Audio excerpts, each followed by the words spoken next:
Right, it's hard to believe another year's gone by, Stephen. This is approaching 3 decades of coming in and doing an annual interview with you in the festive period. I had an interview with Hans Mundry, leader of the council, last week, so I'll just follow up on that one first. We talked about the council finances, which you're probably not surprised we'll want to talk a little bit about again. Hans was being a little more optimistic about the situation. So I was just wanted to ask you your perspective on it, because Hans did mention that there could be some closure of services.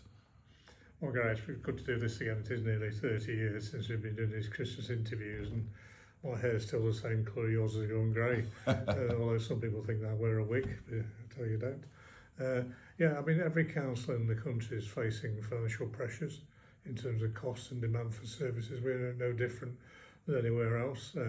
We are a lowly funded council. We're having to look very, very carefully at the levels and frequency of the services that we deliver, statutory service and non-statutory services. And it's quite tough for local government at the moment.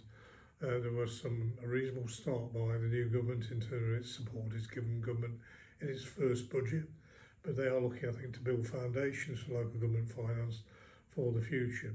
So yes, there will be some changes to the council services going forward from the start of the next financial year, and our councils are currently making decisions around the nature of those services. I don't think people need to be alarmed or worried about some of the changes, but there will be some changes that won't suit everyone.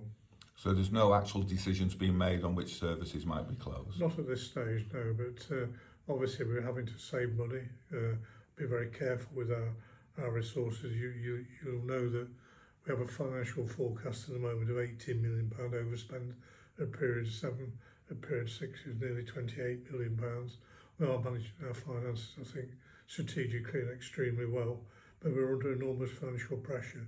But every council in the country is going through the same sort of issue, and we're having to reach some rather difficult and tough decisions.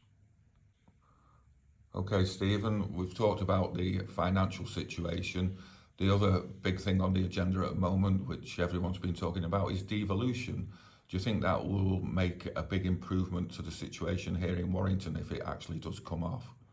I think it's an interesting opportunity. I think we're really careful with the concept of devolution and embrace devolution with our eyes firmly wide open. Angela Rayner's publishing a white paper, I think, today, which explains what their intent is to move away from a rather centralist system of government in Whitehall, moving more and more powers and resources into localities. We've been working really well with the two Cheshire councils for the last 4 to 5 years, really good relationships. We've been working with the civil servants to put forward a devolution agreement, and we're hoping that what we've been working on is chimes with what's in the white paper. Again, no decisions have been reached yet, but the direction of travel is the same here in Cheshire and Warrington as it seems to be with the government, and that means we'll get more and more powers and resources devolved to us locally. With or without the mayor, again, no decision on whether you have to have a mayor here in Cheshire. That will be determined politically probably in the year after next, but we are working really strongly to get the best deal we can for Cheshire, but particularly, of course, here for Warrington. So if devolution did happen, what sort of changes would the people notice? I mean, would that impact on how the business rates are?